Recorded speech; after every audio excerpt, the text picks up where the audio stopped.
الحمدللہ رب العالمین والصلاة والسلام علی رسولہ الکریم اما بعد فاعوذ باللہ من الشیطان الرجیم بسم اللہ الرحمن الرحیم السلام علیکم ورحمۃ اللہ وبرکاتہ۔ آج کی ہماری ویڈیو کا موضوع ہے شہید کی اقسام اور ان کا درجہ۔ حضرت ابو ہریرہ رضی اللہ تعالیٰ عنہ سے روایت ہے کہ نبی کریم صلی اللہ علیہ وسلم نے فرمایا، میری امت کے شہید 5 قسم کے ہیں۔ نمبر 1، طاعون کی بیماری سے مرنے والا شہید ہے۔ نمبر 2، پیٹ کی بیماری سے مرنے والا شہید ہے۔ نمبر 3، پانی میں ڈوب کر مرنے والا شہید ہے۔ نمبر 4، دیوار کے نیچے یا کسی چیز کے نیچے دب کر مرنے والا شہید ہے۔ اور 5واں، وہ جو اللہ کی راہ میں شہید ہو جائے۔ ان تمام میں افضل شہید وہ ہے جو اللہ کی راہ میں لڑتے ہوئے اپنی جان دے دے۔ صحیح بخاری اور صحیح مسلم میں حدیث ہے کہ حضرت ابو ہریرہ رضی اللہ تعالیٰ عنہ سے روایت ہے کہ نبی کریم صلی اللہ علیہ وسلم نے فرمایا، اس ذات کی قسم جس کے ہاتھ میں میری جان ہے، میری خواہش ہے کہ میں اللہ کی راہ میں شہید کر دیا جاؤں، پھر زندہ کیا جاؤں، پھر شہید کیا جاؤں، پھر زندہ کیا جاؤں، پھر شہید کیا جاؤں، پھر زندہ کیا جاؤں، پھر شہید کر دیا جاؤں۔ صحیح مسلم کی حدیث ہے کہ شہادت ایک ایسا درجہ ہے کہ جنت میں پہنچنے کے بعد اس دنیا میں آنے کی خواہش کوئی نہیں کرے گا سوائے شہید کے۔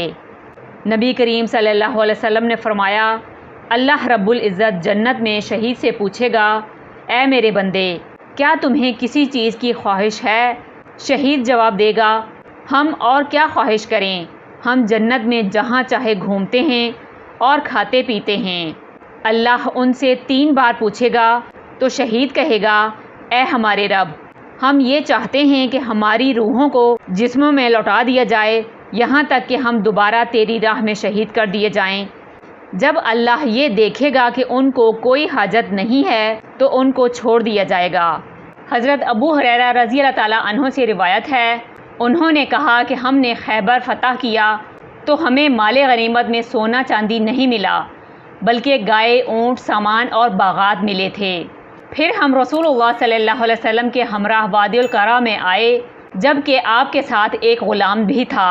وہ غلام رسول اللہ صلی اللہ علیہ وسلم کا کجاوا اتار رہا تھا کہ اچانک کسی نامعلوم سمت سے ایک تیر آ کر اسے لگا اور وہ غلام تیر لگنے سے مر گیا۔ تو لوگوں نے کہا، اسے شہادت مبارک ہو۔ رسول اللہ صلی اللہ علیہ وسلم نے فرمایا، بلکہ ایسا ہرگز نہیں، اس ذات کی قسم جس کے ہاتھ میں میری جان ہے، جو چادر اس نے خیبر کے روز تقسیم غنیمت سے پہلے چرائی تھی، وہ اس پر آگ کا شعلہ بن کر بھڑک رہی ہے۔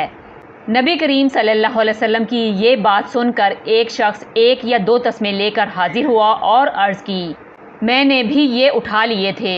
رسول اللہ صلی اللہ علیہ وسلم نے فرمایا، یہ 1 یا 2 تسمے بھی جہنم کی آگ بنتے ہیں۔